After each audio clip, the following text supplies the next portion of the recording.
Hello hello. जय हिंद मेरे प्यारे विद्यार्थियों, आप सभी को मेरा नमस्कार। आज हम लोग संस्कृत का अध्याय तीसरा पे बात करने जा रहे हैं। इसमें आप लोगों के लिए हम मॉक टेस्ट यानी कहा जाए तो ऑब्जेक्टिव टाइप क्वेश्चन हम आपसे पूछेंगे और इसमें आपको ऑप्शंस भी देने का काम करेंगे और ऑप्शन को ध्यान से सुनते हुए सही ऑप्शन पे आप यहाँ पे अपना राय देंगे जो आपके अनुसार से सही होगा। अगर आप 10th क्लास के स्टूडेंट हैं तो मैं आपको ये भरोसा दिलाना चाहता हूँ कि ये जो क्वेश्चन आपसे हम पूछेंगे और इसका आंसर बताने के काम करेंगे ये 100% सही होगा, इसमें कोई त्रुटि की शक नहीं होगी। तो आप लोग यहाँ पे क्वेश्चन को सुनिए। अगर आप 10th क्लास के स्टूडेंट नहीं हैं, आपके कोई भाई बहन 10th क्लास में पढ़ते हैं तो आप इस वीडियो को उनके यहाँ भी शेयर कर सकते हैं ताकि वो इस वीडियो से लाभ उठा पाए। तो क्वेश्चन आपका सबसे पहला ये है, हम आपको चैप्टर का भी हेडलाइन बता देना चाहेंगे। ये जो पीसम भाग 2 का 10th क्लास का जो संस्कृत है, इसका तीसरा अध्याय है अलस कथा। इसमें मनुष्य के एक दोष की चर्चा हुई है, अवगुण की चर्चा हुई है जिसे हम लोग आलस कहते हैं। आलस की चर्चा हुई है और आलस से रिलेट करके यहाँ पे उसका व्यंग्यात्मक कहानी बनाया गया है, व्यंग्यात्मक कथा बनाई गई है। व्यंग्यात्मक का मतलब क्या होता है आगे हम इसको डिस्कस करेंगे। चलिए तो हम पहला क्वेश्चन आप लोग के सामने लाने का काम करते हैं। पहला क्वेश्चन आपका ये है, अलसशाला में कितने लोग सोए हुए थे? ऑप्शन को सुन करके आंसर दीजिएगा क्योंकि इस अनुसार से यहाँ पे क्वेश्चन का मतलब ही नहीं बन रहा है। आप इस ऑप्शन के अनुसार से देखिएगा, अलसशाला में कितने लोग सोए हुए थे। आपके अनुसार से तो बहुत सारे लोग सोए हुए थे, लेकिन आग लगाने के बावजूद भी सोए हुए कितने लोग रह गए थे, ये ऐसे क्वेश्चन होने चाहिए। तो ऑप्शन को सुनने के बाद आप यहाँ पे अपना सही आंसर को देने का काम करेंगे। ऑप्शन ए है 4, ऑप्शन बी है 3, ऑप्शन सी है 5, ऑप्शन डी है 7। अलसशाला में कितने लोग सोए हुए थे? तो आप इसका पहला ही ऑप्शन सही करेंगे, कहेंगे सर अलसशाला में 4 लोग सोए हुए रह गए थे आग लगाने के बावजूद भी, है ना। नेक्स्ट क्वेश्चन आपको बताना है, वृषवरः कारुणिकः मंत्री आसति प्रश्न निर्माण के लिए रेखांकित पद के स्थान पर कौन सा पद होगा? फिर से सुनिएगा, लिखा वृषवरः कारुणिक मंत्री आसति। वृषवर एक मंत्री है, तो यहाँ पे आपको दिया गया कि यहाँ पे क्वेश्चन बनाने के लिए कारुणिक की जगह पे कौन सा ऐसा शब्द भरे, कौन सा ऐसा ऑप्शन के अनुसार से इस वर्ड को भरे ताकि आपके द्वारा एक क्वेश्चन बनाई जा सके। तो ऑप्शन ए है कह मतलब कौन, कीदृश कैसा, ऑप्शन सी है कस मतलब किसका, ऑप्शन डी है किम मतलब क्या। तो वृषवर जो है ना, यहाँ पे आपको कहा गया वृषवर मंत्री था, तो कैसा मंत्री था, है ना। तो आप यहाँ पे कहेंगे कारुणिक और दानशील। तो कारुणिक पहले ही लिख दिया है, तो आप क्वेश्चन बनाने के लिए यहाँ पे आपको कैसा देना पड़ेगा। ऑप्शन में क्या हो जाएगा कैसा, यानी इसका संस्कृत में लिखा हुआ कीदृश का मतलब होता है कैसा, यानी इस पंक्ति के अनुसार से क्वेश्चन बनाने के लिए कारुणिक की जगह पे कैसा मंत्री था क्वेश्चन बनाएंगे तो यहाँ पे कैसा शब्द का प्रयोग करेंगे, कीदृश शब्द का प्रयोग करेंगे। अगला क्वेश्चन 3 नंबर का है, तुष्णिम पद का अर्थ होता है। तुष्णिम पद का अर्थ होता है ऑप्शन वाचाल मतलब बहुत बोलने वाला, ऑप्शन बी मौन मतलब मौन अवस्था में चुपचाप रहने वाला, ऑप्शन नंबर सी पुराना, ऑप्शन नंबर डी समीप। तो तुस्निम शब्द का जो अर्थ होता है आप यहाँ पे बताइए, अपने अनुसार से आंसर दीजिए। ऑप्शन नंबर ए में है वाचाल, ऑप्शन नंबर बी में है मौन, ऑप्शन नंबर सी में है पुराना, ऑप्शन नंबर डी में है समीप। आप कमेंट में आंसर देंगे, ऑप्शन नंबर ए, बी या सी होगा, आप बताइए। तो आप यहाँ पे बताएंगे तुस्निम शब्द का अर्थ होता मौन, यानी चुपचाप। क्या होता है? मौन, है ना। तुस्निम शब्द का अर्थ क्या होता है? मौन। अगला क्वेश्चन को सुनेंगे। ईशत, ईशत का अर्थ होता है, ईशत का अर्थ होता है, ऑप्शन सुनिएगा, ज्यादा, थोड़ा, समीप, दूर। ज्यादा, थोड़ा, समीप, दूर। तो ईशत का अर्थ होता है बाबू यहाँ पे थोड़ा। क्या होता है? थोड़ा, मतलब कम मात्रा में। ठीक है, नेक्स्ट क्वेश्चन आपको ध्यान दीजिएगा। बताना है बाबू आपको, अलस कथा कैसी कथा है? ऑप्शन को सुनिएगा, अलस कथा कैसी कथा है?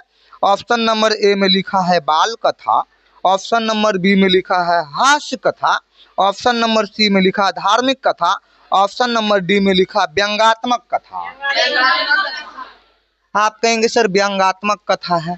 व्यंग्यात्मक कथा किसको हम कहेंगे, इस बात को आप थोड़ा सा समझिएगा। व्यंग्यात्मक का मतलब क्या होता है? वैसा कहानी या फिर वैसा कथा जिसमें व्यक्तियों के दोष की चर्चा को उजागर करता है। जैसे हम लोग के अंदर एक दोष है, अवगुण है, जिसको कहेंगे हम आलस। यानी कोई भी आपके अंदर कमी है, कोई भी आपके अंदर दोष है, और उसी दोष को अगर एक कहानी के तहत लोगों को समझाना चाह रहा है उस कहानी में, तो वैसे कहानी को आप व्यंग्यात्मक कहेंगे, व्यंग कहेंगे। क्या कहेंगे?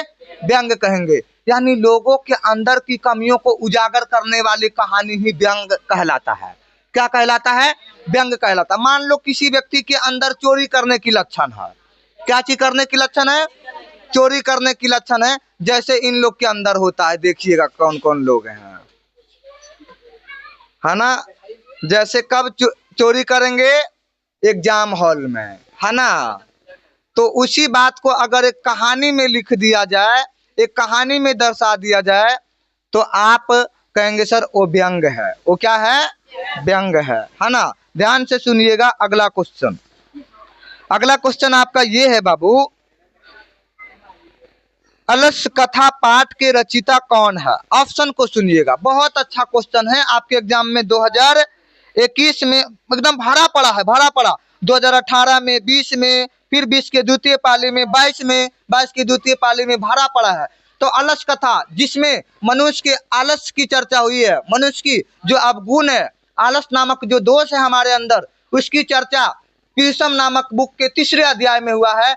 और वो जो अलस कथा है, अलस कथा की रचयिता कौन है? तो आप कहेंगे सर अलस कथा की रचयिता, ऑप्शन को सुनने के बाद देंगे। ऑप्शन आपका ये है विद्यापति, ऑप्शन नंबर बी में है महात्मा विदुर, ऑप्शन नंबर सी में है कृष्ण, ऑप्शन नंबर डी में इनमें से कोई नहीं। तो आप कहेंगे सर यहाँ पे इसका आंसर हो जाएगा विद्यापति। आलस जो है, हमारे अंदर जो दोष है, उसकी चर्चा इस कहानी की जो है ना, लिखने वाले व्यक्ति, रचनाकार जो है, वो विद्यापति है। कौन है बाबू? विद्यापति। अलस कथा पाठ के रचनाकार कौन है? अलस कथा पाठ के रचनाकार कौन है? विद्यापति है। अगला क्वेश्चन आप लोग बताएंगे, मैथिली भाषा के कवि कौन है? मैथिली भाषा के कवि कौन है? ये भी आपको ऑप्शन को सुनने के बाद आंसर देना होगा। राजशेखर, विद्यापति, दामोदर गुप्त, कालिदास। कहेंगे सर वही तो हुआ, विद्यापति हो जाएंगे। कौन हो जाएंगे? थोड़ा सा जो भी ऑनलाइन देख रहे हैं, हमें कमेंट में बताइएगा कि मेरा वॉइस क्लियर जा रही है या फिर नहीं जा रही है। मेरा वॉइस क्लियर जा रही है या फिर नहीं जा रही है। चलिए अगला क्वेश्चन बताइएगा आप लोग। अगला क्वेश्चन आप लोग के लिए है बाबू, ध्यान दीजिएगा। क्वेश्चन आप लोग सुनिएगा ध्यान से। वास्तविक आलसियों की संख्या कितनी थी? रियल में आलसी कितना था? ऑप्शन है 5, पहला ऑप्शन 5, दूसरा ऑप्शन 6, ऑप्शन नंबर सी में है 4, ऑप्शन नंबर डी में है 3। तो आप कमेंट में आंसर दीजिएगा कि ए होगा कि बी होगा कि सी होगा कि डी होगा। 5 की 6 की 4 की 3, 4 हो जाएगा ना। चलिए अगला क्वेश्चन आप लोग बताएंगे। आप बताइए सबसे बड़ा शत्रु कौन है? ऑप्शन को सुनेंगे। सबसे बड़ा शत्रु कौन है? ऑप्शन नंबर ए में है क्षमा, ऑप्शन नंबर बी में है आलस्य, ऑप्शन नंबर सी में है क्रोध, ऑप्शन नंबर डी में है लोभ।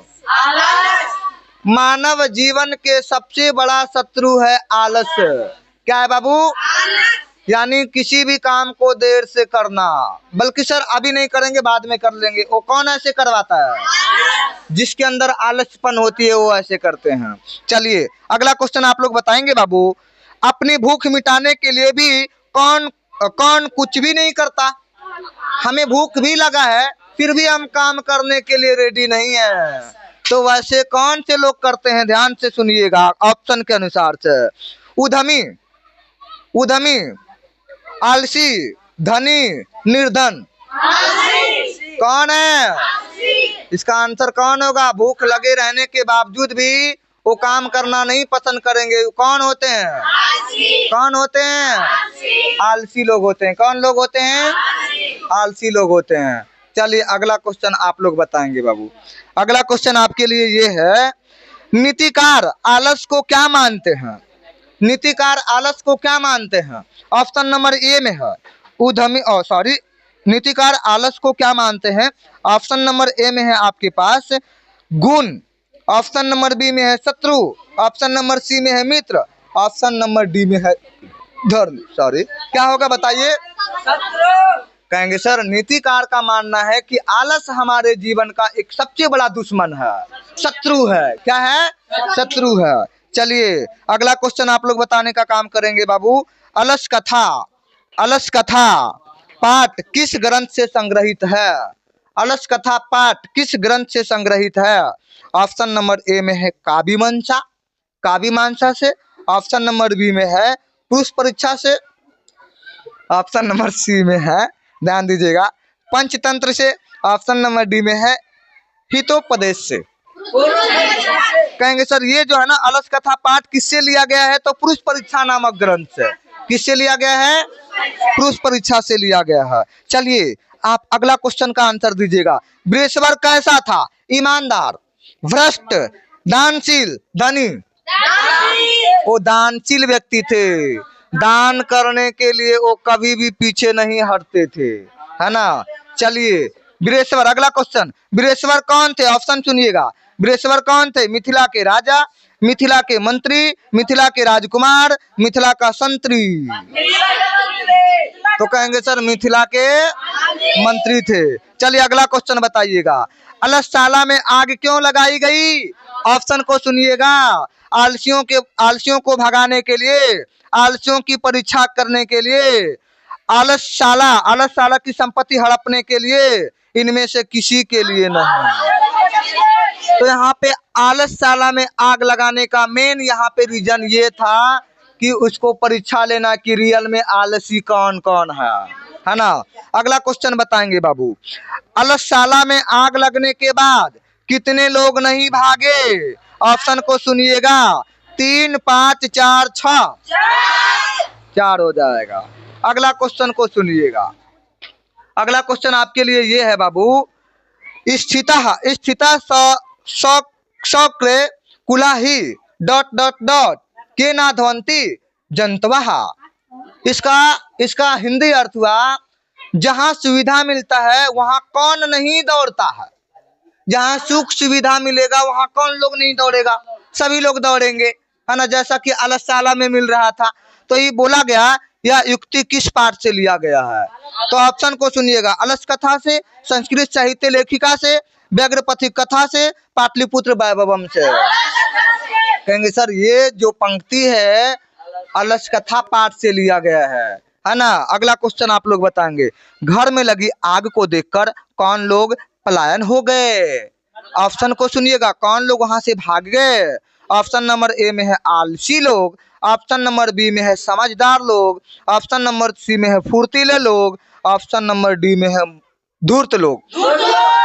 तो कहेंगे सर कौन भाग गए थे? तो धूर्त लोग भाग गए थे। है ना, कौन भाग गए थे? अच्छा बाबू, अगला क्वेश्चन का आंसर दीजिएगा। चारों आलसियों को कैसे बाहर किया गया? ऑप्शन को सुनेंगे।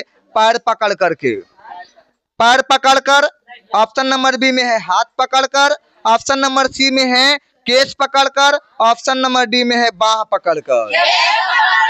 यानी उसका बाल यानी केस पकड़ करके बाहर किया गया था। चलिए बाबू, नेक्स्ट क्वेश्चन आप लोग बताएंगे। अलस कथा अंतर्गत मिथिला में कौन मंत्री थे? मिथिला के मंत्री कौन थे अलस कथा पाठ के अंतर्गत? तो ऑप्शन कहता है ए में Tapeshwar, Tapeshwar, option number B में भुवनेश्वर, ऑप्शन नंबर सी में है वीरेश्वर, ऑप्शन नंबर डी में है महेश्वर। कौन बताएंगे? वीरेश्वर हो जाएगा। बनावटी आलस्य दिखाकर कौन भोजन ग्रहण करते थे? ऑप्शन को सुनिएगा।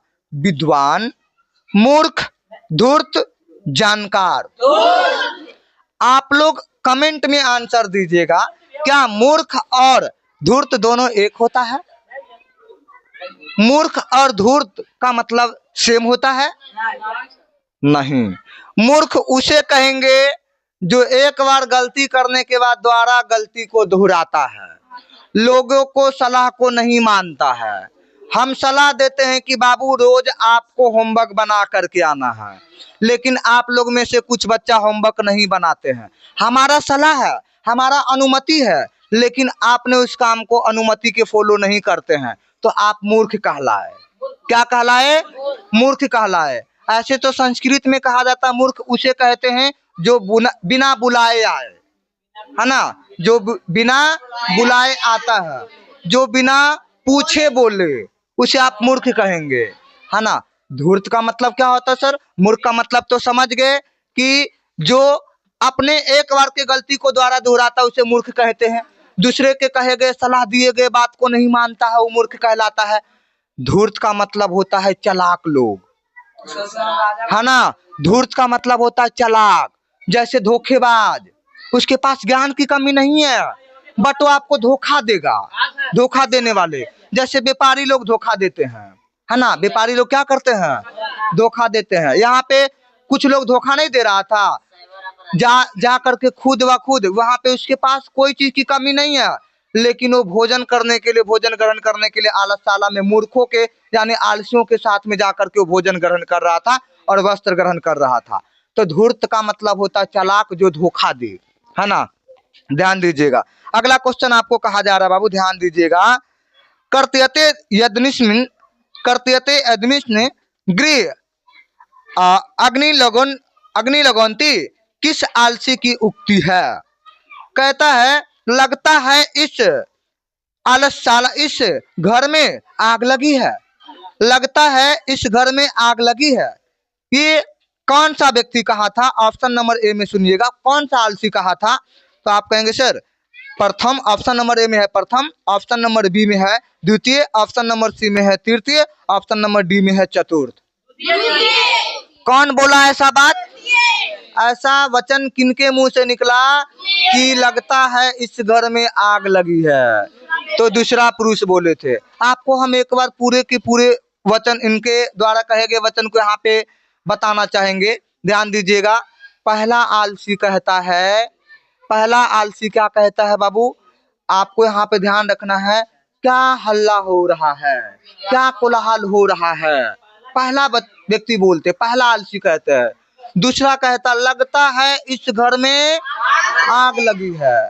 तो तीसरा उसके प्रति बोलता है कोई धार्मिक व्यक्ति नहीं है जो भींगे हुए वस्त्र को हमारे ऊपर ढक दे, है ना। तो चौथा कहता अरे बाच लो, है ना, चुप रहो, क्यों हल्ला कर रहे हो, क्यों शोरगुल कर रहे हो। एक आलसी बोलता है, चौथा आलसी बोलता है। तो आपको समझना है ये पंक्ति जो है ये बोला जा रहा है लगता है इस घर में आग लगी है। तो आप कहेंगे सर ये द्वितीय आलसी का कथन था। किसका? द्वितीय का। अगला क्वेश्चन आप लोग सुनेंगे बाबू। बहुत सारा क्वेश्चन, इतना क्वेश्चन आपको करवा देंगे, इससे फालतू आपको एग्जाम में आ ही नहीं सकता। इतना क्वेश्चन आप लोग कर लेंगे, बस आपको याद होनी चाहिए। सुनिएगा, आपको बोला जा रहा है अगला क्वेश्चन, अलसशाला में आग किसने लगाई? ऑप्शन को सुनेंगे। आलसियों ने, मंत्री वीरेश्वर ने, अलसशाला के कर्मचारियों ने, विद्यापति ने। वहां के देख रेख करने वाले कर्मचारी लोग जो थे वही ना आलसशाला में आग लगाए थे। चलिए अगला क्वेश्चन आपका ये है, आलसशाला पाठ में अहो कथ्याम कोलाहल, अहो कथ्याम कोलाहल, क्या हल्ला हो रही है, क्या कोलाहल हो रही है, किसकी उक्ति है? ऑप्शन नंबर ए पहला आलसी का, ऑप्शन नंबर बी दूसरा आलसी, ऑप्शन नंबर सी तीसरा आलसी, ऑप्शन नंबर डी चौथा आलसी। कौन बोले थे अहो कथ्याम कोलाहल? पहला आलसी बोले थे। क्या कोलाहल हो रही है, क्या शोरगुल हो रहा है ना, तो पहला आलसी बोले थे। चलो अगला क्वेश्चन, आलसशाला में आग कब लगाई गई? ऑप्शन को सुनेंगे, रात में ऑप्शन नंबर बी में है, दिन में ऑप्शन नंबर सी में है, जब सब सो रहे थे ऑप्शन नंबर डी में है, जब सब भोजन कर रहे थे, जब सब सो रहे थे। अगला क्वेश्चन, अये वाचलः, अये वाचलः कति वचनानि वंतु शकन्तुः शक्नुतः, शक्नुतः किसकी उक्ति है? ऑप्शन नंबर ए में चौथे आलसी की, ऑप्शन नंबर बी में दूसरे आलसी की, ऑप्शन नंबर सी में है प्रथम आलसी की, ऑप्शन नंबर डी में है तीसरे आलसी की। तो आप यहाँ पे आंसर देंगे कि सर यहाँ पे कहा गया ना अरे बाचले, अरे बाचले क्यों शोरगुल कर रहे हो, तो ये चौथा आलसी का कहना था। अगला क्वेश्चन, बिरेश्वर कहाँ का मंत्री था? मगध, मगध कान्यकुब्ज अवंती मिथिला का। अगला क्वेश्चन, बिरेश्वर कैसा मंत्री था? दयालु ईमानदार कुर्र दुष्ट? दयालु थे। कैसा थे? आलसशाला में आग क्यों लगाई गई? असली आलसियों के चिन्हित करने के लिए, असली आलसियों के चिन्हित करने के लिए, आलसियों को भगाने के लिए, आलसियों को जगाने के लिए, आलसशाला का खर्च कम करने के लिए, चिन्हित करने के लिए, परखने के लिए कि आखिर रियल में आलसी कौन कौन है। पहला ही ऑप्शन आपको करेक्ट हो गया। देखा ना ऑप्शन के लैंग्वेज को चेंज करता है ना। पहला आपने देखा था कि आलसशाला में आग क्यों लगाया गया था, तो वहां पे आलसियों की परीक्षा लेने के लिए, यहाँ पे आलसियों को चिन्हित करने के, तो लैंग्वेज चेंज कर सकता है, बट आपको यहाँ पे जो समझाए उस बात को ध्यान रखिएगा। अगला क्वेश्चन, नियोगी पुरुषा आलसशालायां वही दापितव निरूपमासु रेखांकित पद का प्रश्न निर्माण विकल्प से चुनकर लिखे। इसमें से क्या कहना चाह रहा? आलसशाला के जगह पर कौन सी वर्ड होगी? कदा, किम, कुत्र, कम। तो यहाँ पे आलसशाला मतलब कारानियोगी पुरुष कहाँ आग लगाए थे? तो आलसशाला में। कहाँ बाबू? आलसशाला में। तो आलसशाला के जगह पे कुत्र हो जाएगा। क्या हो जाएगा? कुत्र। ये क्वेश्चन को आप लोग शायद समझ नहीं पा रहे होंगे, क्वेश्चन को सुनिएगा, फिर से सुनिए, हम इसको समझाने का काम करते हैं। नियोगी पुरुषा आलसशालायां, आलसशालायां में अंडरलाइन कर रखा है, रेखांकित कर रखा है ना। आलसशालायां बहिं दापित्वा निरूप्यामासु, रेखांकित मतलब जहां बोले आलसशाला, आलसशाला रेखांकित पद का प्रश्न निर्माण विकल्प से चुनकर लिखे। नियोगी पुरुष डॉट डॉट डॉट आलसशाला में नियोगी पुरुष डॉट डॉट डॉट लगाए थे, आग लगाए थे। नियोगी पुरुष डॉट डॉट डॉट आग लगाए थे। ऑप्शन ऑप्शन ऑप्शन सुनेंगे। नियोगी पुरुष डॉट डॉट डॉट आग लगाए थे। कब, क्यों, कहां, कैसे। नियोगी पुरुष डॉट डॉट डॉट आग लगाए थे। कब, क्यों, कहां, कैसे। तो आप कहेंगे कहां। क्या बोलेंगे? कहां। नियोगी पुरुष कहां आग लगाए थे, है ना। तो आलसशाला में, आलसशाला को अंडरलाइन कर रखा, तो कहां हो जाएगा ना, कहां हो जाएगा। यहाँ पे क्वेश्चन को आप यहाँ पे बुक में रीडिंग, जब क्वेश्चन बैंक में देखेंगे तो आपको वहां पे समझ आ जाएगी। अगला क्वेश्चन देखिएगा, धूर्ता कृत में आलस्यः दर्शित्वा भोजन प्राप्तवन्ति रेखांकित पद का प्रश्न निर्माण क्या होगा? ये भी वैसा ही क्वेश्चन है। बोला गया कि धूर्त्वा कृत में आलस्यम, है ना। धूर्त लोग जो है क्यों धूर्त लोग क्यों आलसशाला जाया करते थे? कहेंगे सर भोजन ग्रहण करने के लिए। किसके लिए? भोजन ग्रहण करने के लिए। यहाँ पे हो जाएगा भोजन ग्रहण करने के लिए। अगला क्वेश्चन आपका ये है बाबू, अरे हल्ला कैसा किसने बोला? अरे हल्ला कैसा किसने बोला? ऑप्शन नंबर ए प्रथम पुरुष, ऑप्शन नंबर बी द्वितीय पुरुष, ऑप्शन नंबर सी जो है मंत्री, ऑप्शन नंबर डी में है लेखक। प्रथम पुरुष बोले थे। कौन पुरुष बोले थे? प्रथम पुरुष बोले थे। अगला क्वेश्चन, लगता है इस घर में आग लग गई, किस पुरुष ने कहा? ऑप्शन नंबर ए प्रथम, द्वितीय, तृतीय, चतुर्थ। दूसरा बोला था कि लगता है इस घर में। अगला क्वेश्चन, पुरुष परीक्षा क्या शिक्षा देती है? गुण निराकरण, दर्शन, दोष निराकरण, सत्य। हम लोग गुण को तो त्याग नहीं करेंगे, दोष को त्याग करेंगे। किसकी त्याग करेंगे? दोष निराकरण करेंगे। अगला क्वेश्चन, आलसियों को प्रतिदिन इच्छा भर भोजन कौन दिलवाता था? आलसियों को प्रतिदिन इच्छा भर भोजन दिलाने का काम कौन करते थे? ऑप्शन को सुनेंगे, विद्यापति, वीरेश्वर, आलसशाला के कर्मचारी, मिथिला के राजा। वीरेश्वर ने निर्णय लिया था ना, वीरेश्वर ये योजना लाए थे, तो इसका ऑप्शन हो जाएगा वीरेश्वर। स्त्रियों का रक्षक कौन होता है? पति, पुत्र, माता पिता। स्त्रियों का रक्षक पति होता है। कौन होता है? पति होता है। Option number A. कौन परिश्रम नहीं करना चाहता? ऑप्शन, विद्वान, आलसी, मूर्ख, चालाक। आलसी लोग परिश्रम करना, आप लोग के जैसा पसीना बहाना कौन नहीं चाहेगा? आलसी लोग आप लोग के जैसा पसीना नहीं बहाना चाहेगा, है ना। वो सीधे कहेंगे कि इस रूम में तो गर्मी लगता है ना, कूलर नहीं है, एसी नहीं है, हम चलते हैं कहीं अच्छा पेड़ के छाव में बैठेंगे, है ना। लेकिन एक समय आलस का इतना जीवन कष्ट में हो जाता है जो वो ऐसा सोच भी नहीं सकता था, है ना। तो इसलिए हाँ, धूप में भी उसको तड़पना पड़ेगा। इसलिए आलसपन की गुण को हमें क्या कर देना चाहिए? त्याग देनी चाहिए। क्या कर देनी चाहिए? त्याग देनी चाहिए। ध्यान दीजिएगा। अगला क्वेश्चन है बाबू, आपने देखा कि बच्चों का रक्षक कौन होता है? बच्चों का रक्षक कौन होता है? ऑप्शन नंबर ए माता, शिक्षक, पिता, दोस्त।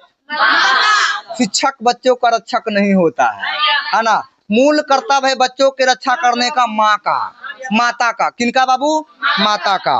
आप कहेंगे सर आप हमें रक्षा नहीं करते हैं क्या? हमें अगर कोई मारे तो आप बचा नहीं सकते हैं क्या? बिल्कुल बचाएंगे, है ना। बल्कि सर आप तो खुद पीटते हो, है ना। सर आप तो खुद मारते हैं मुझे, है ना। लेकिन मारने के लिए, मारने का मतलब ये नहीं है कि हम आपकी रक्षा नहीं करते हैं। माता भी मारते हैं, लेकिन ऐसा नहीं है कि आपकी रक्षा नहीं करते हैं, है ना। तो यहाँ पे पाठ के आधार पर बताएंगे कि ये जो होता है बालकों यानी बच्चों का रक्षक कौन होता है बाबू? माता होता है, जो आपको कहानी में बताया ही गया है। अगला क्वेश्चन है बाबू, अगला क्वेश्चन आपका ये है, निर्गतानम चा वही काना हो, श्लोक किस पाठ से लिया गया है? मंगलम, अलस कथा, संस्कारा, भारत महिमा। अलस कथा पाठ से लिया गया है। मतलब यहाँ पे कहा गया आलस्यों का गति कब रुक जाती है? तो कहेंगे सर जब दानशील व्यक्ति उस पर ध्यान ना दे, है ना, वो भूखे रह जाएंगे। अगला क्वेश्चन है बाबू, अरे बाचला कितना बोलते हो, किस पुरुष का कथन है? प्रथम, द्वितीय, तृतीय, चतुर्थ। चतुर्थ व्यक्ति का। इस संसार में आलसियों का रक्षक कौन है? जननी, पति, कारुणिक, धार्मिक। कारुणिक कौन होगा? कारुणिक, दयाशील, दानशील व्यक्ति, है ना, कारुणिक व्यक्ति होते हैं। चलिए अगला क्वेश्चन, पुरुष परीक्षा किस भाषा में लिखित है? संस्कृत, हिंदी, मैथिली, अवधी। संस्कृत में। पुरुष परीक्षा किस में लिखी गई है? संस्कृत में लिखी गई है। भूखा रहना कौन पसंद करता है? आलसी, मूर्ख, विद्वान, परिश्रमी। आलसी। वीरेश्वर अनाथों को क्या देता है? ऑप्शन को सुनिएगा, ऑप्शन सुनिएगा, पैसा, शिक्षा, भोजन, पुस्तक। आलसी लोग पुस्तक लेना पसंद करेगा क्या? नहीं लेना पसंद करेगा, उनके लिए भोजन दिया करते थे। चलिए, पुरुष परीक्षा किस रूप में विभिन्न मानव गुणों के महत्व का वर्णन करता है? पद्य रूप में, श्लोक रूप में, नाटक रूप में, कथा रूप में। कथा के रूप में, वो भी कौन कथा? व्यंग कथा। कौन कथा? व्यंगात्मक कथा के रूप में। आग को गिरते हुए देखकर कौन आलसियों को बाहर निकाला? मंत्री, राजा, प्रथम पुरुष, नियोगी पुरुष। नियोगी पुरुष जो वहां के देख रेख करने वाले व्यक्ति थे। अगला क्वेश्चन है, तुष्णिम कथम ना निष्ठेत।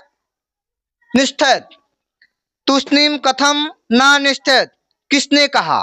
मतलब कुछ ना बोलो, चुपचाप रहो, है ना। यहाँ पे तुष्णिम का अर्थ नहीं बताए थे, चुपचाप, पहले ही तो बताया था, है ना, पहले ही बताए थे। तुष्ण का अर्थ चुप, मौन, नहीं बताए थे, मौन की चर्चा पहले नहीं हुआ। तुष्ण का अर्थ, तो यहाँ पे आप बताएंगे तुष्ण कौन बोला था चुपचाप रहने के लिए? दूसरा आलसी, चौथा आलसी, तीसरा आलसी और पहला आलसी।